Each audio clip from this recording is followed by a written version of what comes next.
Okay, cool. Yes, I will really tell you how I feel about this. This is my talk. Web3 security is embarrassing, and in very small text that you can't really see. While we can and must do better.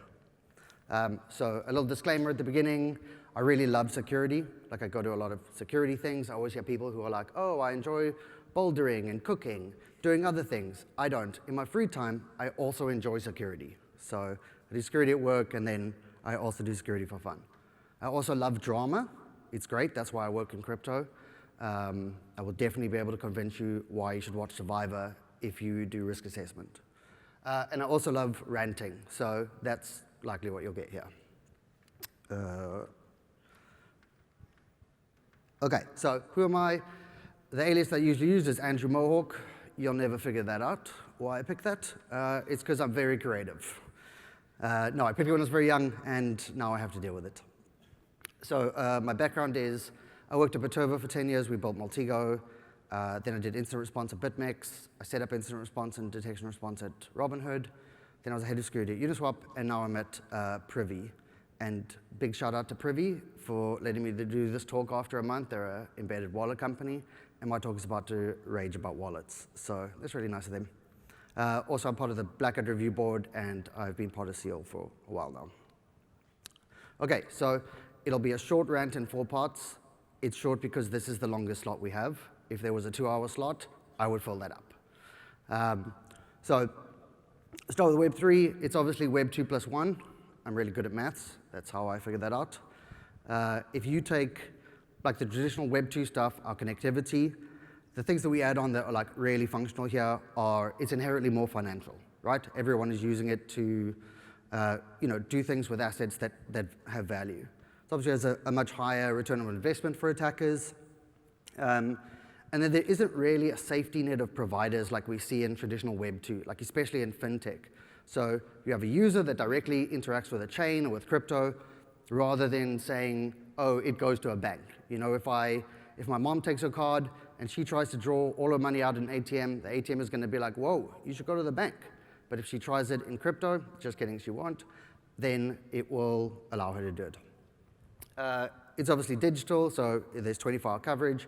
And whatever you do, you have irreversible actions. So the first part is we are genuinely failing our users. Like it is security's job to keep everyone safe, to make sure that people make safe choices. And we are losing to, I don't know if you can see that on the slide, we're losing to ransomware. There are more funds being lost from phishing than there are from ransomware. How can we lose to that? That is always in the news. That's terrible. Then also we have 314 million lost in phishing in the first half of 2024. These numbers are crazy, so we should all feel embarrassed. Then also drainers are really cheap and easy to find. You can go on Telegram, there's hundreds of them. This one is like $600 for fully featured drainer. You don't actually need to understand crypto at all. So they will help you set it up. They will teach you to go through Cloudflare. They will tell you how to deploy it. They have automation that will help you. And they also have redundancy. So every now and then they get banned from Telegram, or the channel gets banned. And they very quickly could communicate with all the people who have made purchases and get them into a new channel. I mean, that's a lot better than most crypto companies that I know. Sorry. The App Store is also rife with fake apps.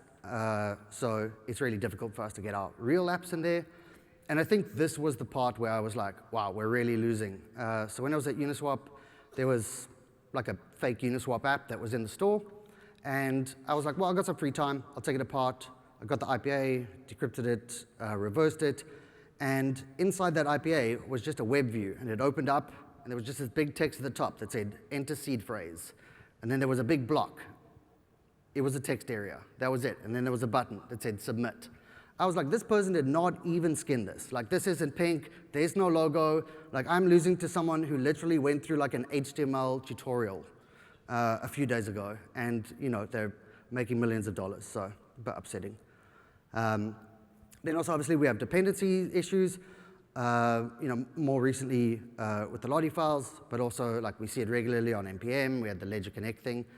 But this is something that we don't see in Web 2. Like, when was the last time Robinhood served up malware from their core site? or any financial place. I can't even remember the last time that happened. Also, I'm not getting into smart contracts. There's lots of attention to that. A lot of your auditors, you're great at this. Also, every single workshop at DeFi Security Summit is about either smart contracts or EVM, except for one. So a lot of coverage there. It's also outside of the scope of this talk. And if you're old like me, then this is a layer 8 talk. Also really good at graphic design. So I've carefully crafted this that it's going to get worse. OK, so we'll start at the top, your dApps. So dApps, obviously the crypto applications, they're the pivotal point between the users and their wallets and the providers and underlying crypto. Okay? You have a responsibility to your users. If you build something, you should know that users are going to put their life savings into it. Right?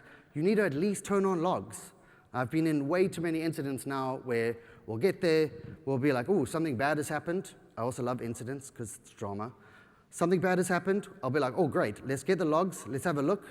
No logs. I'll be like, can we turn them on now? Unfortunately, time doesn't work that way, so you cannot. Also, if your application does really well, huge application, DPRK are going to try and cause some trouble, steal all your funds, that sort of stuff. So it's really important that we help our users, right? Because you're a super high value attack vector. And I think one of the core things that we always see is that we need to do Web 2 before Web 3, right? We don't have to speed run all of the Web 2 security problems. Like, they have solved some things. We should just take those and move on from there. And then our goal should be that if we're building things, we should be trying to help users make safer choices that are easier and that they want to make. Like, you don't want to tell them, hey, if you need to sign something, go to the roof, have your EM shield on, make sure you type in your password into your ledger. Every single time you need to go to OpenSea and say, oh, I'm signing in. Like, that would be ridiculous, right? Sure, it is more secure, but it's unusable. And I think a good example of where it has been usable is like the YubiKeys and passkeys. And also, I'm a WebAuthn maxi, so if you don't believe in that, come find me. I will convince you. Then the other thing is also like it's not externally facing only, right? If you are a group of engineers, even a small team that's running something, please just get a password manager and either use YubiKeys or passkeys. Like, that will cut out 80% of the risk that we see. And it's really important. Like, you're taking care of people's funds. You should do this. Then, of course, you need to secure your code. You write code, let's secure it. So if you have the money, get an audit of it, okay? We see places with like 7 smart contract audits and 0 front-end audits. It's really important that if you're going to let users interact with your things, you should audit all of it, right? If you don't have the money, you can also use something, well, I guess even if you do have the money, you should do this anyway. You can go to the frameworks, right? Frameworks is great, has a lot of like the foundational things that you'll need. You can see there, I got it at the corner, repository hardening, cloud provider hardening. These are things that you want to do anyway. Then I'm going to go on again about this. Please turn on logging. So if you're looking at like your risk assessment, you're going to say, what are the things that are going to totally wreck my company? Those are the things that I'm going to try to solve first. And then you're going to say, like, what are the things that will totally wreck all my users? I'm going to try to solve those. But actually what you should do is at the beginning, turn on all the logs, right? Make sure that you have logs of everything that happens. Just put it in a database. It doesn't really matter. And then you can try and solve those things that are very critical. Because in the event that something does happen, you want to be able to say, like, OK, I can see what happened, I understand it, and I can provide like a fix so this doesn't happen again, right? So I think that's really important. Then obviously you want to do the secret code and dependency scanning. Okay? You can do this for free. There is no reason that you shouldn't have this on by default. All of these things will integrate with GitHub or whatever your CI/CD is, and you can use the free versions. If you're making something that's open source, all of them are free. So Trufflehog will find your secrets, and it'll find it where you committed that key, and then you were like, oops, and then you write a commit over it, and then you're like, great, no one can see it. Everyone will find it. You just run Trufflehog, you'll get it. I found one in a very large NFT project last week. They can use socket.dev. They do the dependency scanning for JavaScript things. Really good. They'll be like, hey, this package suddenly has network access, or this package suddenly has new authors. You can also use Sneak Code for scanning code. So they'll be like, oh, there's a vulnerability in the code that you developed. This is how you should fix it. Then the last thing is plan for when and not if. So have a big red button that says, I'm disabling everything, right? Have a plan that says, like, oh, if our front end is compromised and the CTO is on a plane, we don't wait for him to land. We can still be like, hey, we're turning this off, right? Practice rotating credentials, because so many of the attacks we see are people who have like left the company, had those credentials from when they worked there, and somehow leaked them. Right? You should just be able to rotate credentials always, and we see a lot of these. Okay, then also you should promote good engineering and security culture. So if you're building a dApp, and this is one of my favorite mottos that we have at Privy, is all engineering is security engineering, right? Whatever you are building, users will use, it will have a financial impact, especially if you're obviously building financial applications.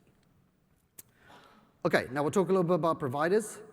There we go. So security is kind of like an arms race, okay? Everything is hackable. There's nothing that's unhackable. If you give me enough time and money, I'll break in. You just need to make that bar, higher. What we want to do all the time is like make it more difficult for attackers. I don't want to see them make a text box next year. But one of the things that's really difficult is to try and get providers to change, right? Because usually you don't have a choice. If you want to have DDoS protection, you can't use anything but Cloudflare, basically, right? They provide the best service. So you're probably going to use it. But the only time that you're going to get a provider to make any changes that you want or to add anything to their roadmap is during renewal season, okay? So if you're a company and you buy from a provider, just wait till it's renewal time and then be like, hey, what are you doing about all those Web3 phishing sites? So that's the best time. Please, if you have that, do that. Okay, as part of Seal, myself and Sam built this block list. It's like a MetaMask block list that we update automatically by scanning for stuff, so we can try and catch drainers ahead of time. And now it's Sam and others and a tiny bit of me. And that you'll see like when you get the red window that says like, oh, a deceptive site. So what I did was I went to look at all the domains and all the things that we've put in there, and I said, okay, well, who is hosting this? Where are these registered? So we have like some stats about it. There's like 226,000. 173 still have Whois data, and 127 you can still get to. Like you can browse to those things still, which isn't great. Also, it's very difficult to do 220,000 Whois requests, and my girlfriend will be very angry if I get a house ban from the internet again. So I reached out to some people. They hooked me up with Whois XML, who were super nice, and they were like, send me a CSV that's, 200 megs, and I will send you back the Whois information, which is really cool. So then I built some scripts. I mean, just kidding. Claude built some scripts. I ran those scripts, so I have a lot of job safety. And here's what you'll see. So this one is the most important one. I basically have this whole section so I can have this slide. Cloudflare hosts 68% of all phishing sites that we have seen. Everything that we've seen for like known bad, they host more than half of it. And someone brought up like, oh, well, maybe Cloudflare does more than half of the internet. It's like, okay. But in their Q3 report from last year, they said they do 16% of the internet. So while they only do 16% of the internet, they are hosting 68% of these malicious domains. And there again, Cloudflare, please reach out to them if you use them during your renewal time. Ask them what they're doing. They also have a way that you can submit, but you can only submit one domain at a time. And I'm going to tell you that if I have to submit 128,000 domains, I will kill the computer before then. Okay, registrar is kind of the same thing. They're a little bit more diverse, and I have the data if anyone wants it afterwards. Twitter, they're going to give away your account, 100%. If you are worried about this, you should be planned for it already. Follow the Seal guide to set up Twitter, but at some stage, know that that is outside of your control. They almost made a really great thing where they said we could disable links and replies, which I think would have made the biggest difference in crypto to anything I could ever do, but they decided against it. AT&T and Verizon, these places suck. They're doing our SIM swap protection really badly. They've been forced by the government to do something, and they've done the bare minimum. So adding a note to my account that says, hey, if this person phones to have a SIM swap, ask them if their dog's name is Sandy, and if I say yes, then great, do the SIM swap. That's not any protection, so that's really annoying. And if you are worried about this, move to Google Fi. It's basically the only choice you have. Your SIM is locked behind your Google account, and your Google account can be locked behind hardware tokens or passkeys, so you don't have to worry about SIM swap. Okay, now my favorite section. Ooh, we're running out of time. Wallets. Wallets are obviously like evolving rapidly. I'm going to be mostly talking about the extensions. And they take like, I guess the complexity of the underlying crypto they make it easier for us to understand, right? They have great UI and UX, they have cute animations and sound and colors, and it's really easy to onboard to crypto with it. Unfortunately, they don't have the same guarantees, right? Because you can't say like, oh, I send all my money away, and someone says, whoa, is that what you want to do? Like, you have to go into the bank to check that. No, obviously that's what we want. We want to be in control, but we lose some of these guarantees. Okay, so then I was thinking about wallets, and I was like, well, what does a wallet know? If I use it, it's on my computer, it knows where I am right now. It knows my IP address, it knows my time zone, all of that stuff. It knows where I connect to, because I've clicked connect, and the wallet was like, hey, do you want to connect? Right? It knows where I connected to before, because I used the same thing. So it knows this, right? It also knows who I send funds to. So if I send funds to andrewmohawk.eth, you're all welcome to do that. That's no problem. It will remember that, okay? And I understand there's like a spoofing thing. I put a little star there. And they also know what you usually do. So they know like, oh, after 5 p.m., you go to pump.fun and just buy every meme. So these are the problems that I have with wallets. The first one is lookalike addresses. So this is an attack where an attacker will see that you've sent money to some, or sent assets to some other account. They'll pre-generate a public key that looks similar to that. So like the first 4 and the last 4 digits are the same. And then they will make it seem like you sent money to that address. Then when you go to send money again, send assets again, you'll click on the last one. That's the malicious one. Okay, you've sent all your funds away. I spoke to someone yesterday who was like, this has happened to me this week. In this list, you can see that the very bottom one is the rocket pool transaction that they did, and then all the ones above that are just malicious actors trying to get their cash. Most of the wallets, in terms of protection, will give you a pop-up that says, hey, you've never sent to this address before, okay? The odds of you finding an address with just the same first 4 and last 4 are 1 in 18 quadrillion. I promise, wallets, you can just block that. Just don't let that happen. You have all the information, and if you hit those odds, I will buy your hat, okay? I will buy your hat for every time you get that. Then we have similar URLs, like, let's say you were like, ooh, I like Unichain. I went to unichain.org. The wallet knows where you connected to. It knows what you've done. If I connect to unichain.top, it should be like, hey, this is pretty close to something you connected to before, but it's not the same. Like, maybe we shouldn't let you do dangerous actions or things that are sensitive, right? And you can solve these problems pretty easily. This is well documented in Web2. We have lots of stuff like the Liebenstein distance to see how close they are together. We can have a list of known good domains. We can do an SSD patch against good domains and say like, hey, this site looks very similar to one that we usually connect to. That's worrying. We can also look at domain age. So if the domain is 1 day old, just don't let the user connect to it. It's crazy. Then we also expect people to be crypto native, which is kind of like the equivalent of when security people used to tell everyone that they need to check the headers of the email. I promise you, if anyone checks the headers of every email, I will also buy your hat. Apparently, this is my go-to now. I'll buy hats. But if you look at that, like, no one is going to understand what is happening there. Even if you have it as text that's put out the forward, it says, get my money and a recipient address. You can guess what that does, but like, how are you possibly going to understand that? Then understanding the permit 2, and approval flows, I promise you my mom is never going to figure this out. There is like a huge page. It explains it really well. It's really nice, but there's no way my mom will figure that out. If you love your mom, I love my mom, then you wouldn't let her go on Twitter with MetaMask right now, right? You know that she's going to get wrecked. There are loads of like scams. It's super easy without that, without any training. That will be the first crypto experience that someone has, is losing all their funds. What I really want is this thing called mom mode. This has come up before, where it's a safe mode where I can say, hey, here are all the dApps that I approve that are good. I want these to be the only places that you can connect to. Okay, because if you have that, then I know, well, my mom's probably going to lose her money on shitcoins, but at least she didn't get scammed, and I won't be embarrassed. Okay, because that's my job, so that would be bad. Wallets don't warn users when things are unexpected, so if you are draining a wallet, you have to do multiple transactions, like you need to do an approval, and then you move the funds. You have to do it for each asset type. There are some intricacies there, but wallets never warn you. They're never like, hey, all your USDC just left. Do you want to do something about this? Maybe we can have like a backup plan of this. Seed phrases, these are terrible. We suck at remembering passwords. We suck at keeping things safe. This is just a combination of 2 things that we're bad at. For seed phrases, there are alternatives. So this is the one slide I got to put the company in, so that's great. See us support them. If you use something like Privy or some of the other embedded wallets, then you can sign in with things that you know before. Like Google, Twitter, you can use a passkey, so you can just sign in with your passkey and get it every time. You don't need to send a seed phrase across. And the other one I really like is how Uniswap handles from your mobile wallet to the extension. When you install the extension, you can scan a QR code. It will then do an OTP, and it will verify that you're on the same LAN. So you have to be at home.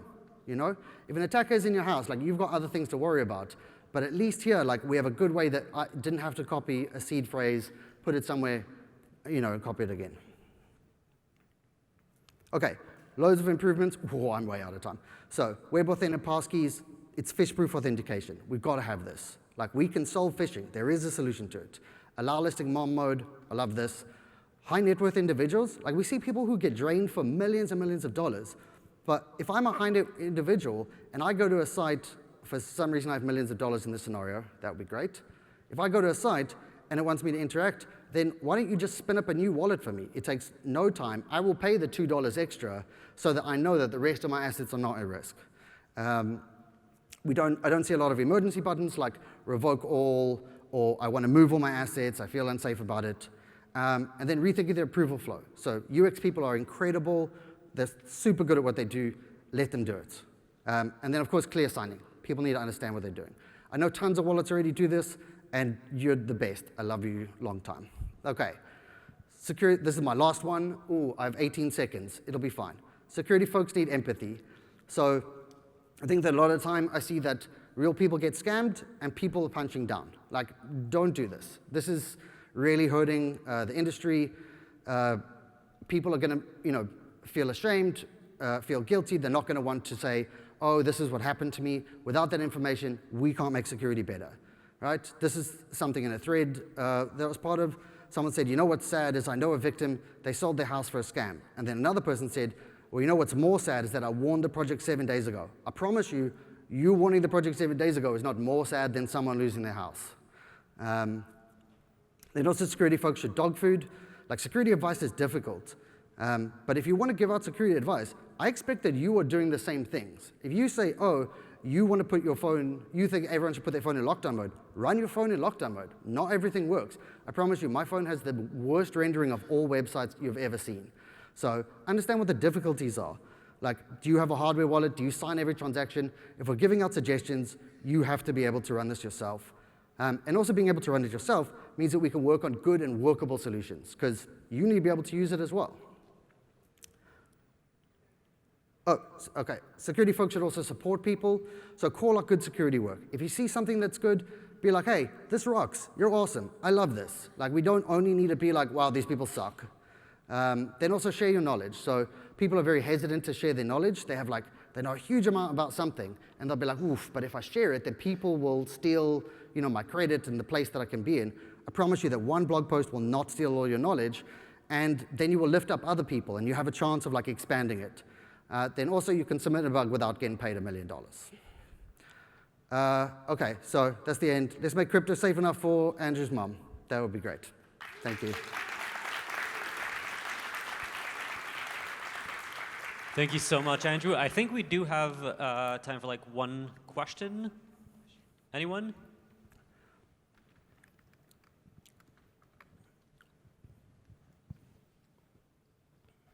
Why don't Cloudflare take down those domains? Oh, no, someone does have a question. I was going to ask. It's fine. Really love your comments on asking all the developer and the dApp, enable logs.